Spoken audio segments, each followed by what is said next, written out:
Police അതിക്രമങ്ങളെക്കുറിച്ചുള്ള വാർത്തകളുടെ പ്രവാഹമാണ്. Kunnamkulam police സ്റ്റേഷനിൽ തുടങ്ങിയ അക്രമം തുടങ്ങി ബാക്കി കേരളത്തിലെ എല്ലാ ജില്ലകളിലും റിപ്പോർട്ട് ചെയ്യപ്പെടുകയാണ്. ഏറ്റവും അവസാനം വന്നത് അടൂരിൽ ഒരു ഡിവൈഎഫ്ഐ നേതാവിനെ പോലീസ് പാർട്ടി നേതൃത്വത്തിന്റെ അറിവോടുകൂടി തച്ചുകൊന്നാണ്. പോലീസ് സ്റ്റേഷനിലിട്ട് ക്രൂരമായി മർദ്ദിച്ച് അയാളെ മരണകാരണമായ മർദ്ദനം അയാൾക്കുണ്ടായി എന്നാണ് അയാളുടെ കുടുംബം പരാതി പറഞ്ഞത്. അയാളുടെ കൂട്ടത്തിൽ നിന്ന് വന്ന ഒരു സ്ത്രീയെ പോലും ചവിട്ടിയെന്നാണ്, ക്രൂരമായി ചവിട്ടിയെന്നാണ് അയാളുടെ കൂടെ വന്നത്.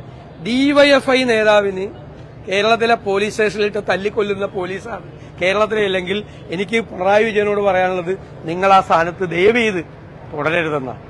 നിങ്ങൾ ആ സ്ഥാനത്തിരിക്കാൻ യോഗ്യനല്ല. കേരളത്തിൽ മുഴുവൻ നിരപരാധികളായ മനുഷ്യരെ പോലീസ് സ്റ്റേഷനിലിട്ട് ക്രൂരമായി മർദ്ദിച്ചു കൊല്ലുന്ന ഇത് സ്റ്റാലിന്റെ കാലത്തെ ഗുലാഗുകളാക്കി ഈ പോലീസ് സ്റ്റേഷനുകളെ മാറ്റി. സ്റ്റാലിന്റെ കാലത്ത് ഗുലാഗുകളുണ്ടായിരുന്നു.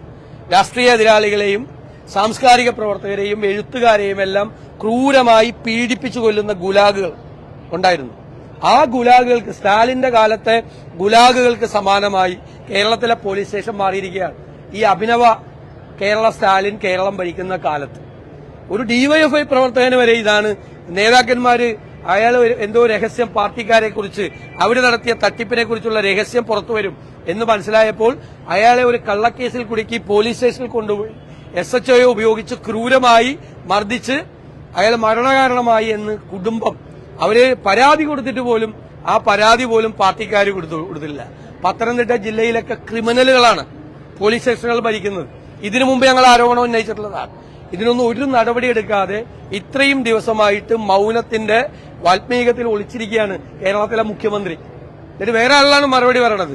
മറുപടി നിങ്ങളാണ് പോലീസ് വകുപ്പ്, ആഭ്യന്തര വകുപ്പ് ഭരിക്കുന്നതെങ്കിൽ നിങ്ങൾ മറുപടി പറയണം. പിണറായി വിജയൻ മറുപടി പറയണം. നിങ്ങൾ സ്റ്റാലിൻ ചമയണ്ട കേരളത്തിൽ.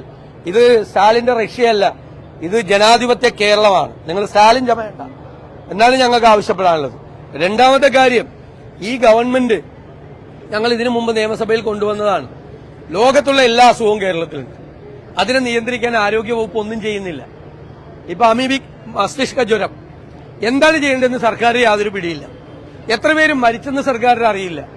എന്താണ് രോഗകാരണങ്ങളെന്ന് അറിയില്ല. ഈ രോഗം എങ്ങനെയാണ് പിടിപെടുന്നതെന്ന് അറിയില്ല.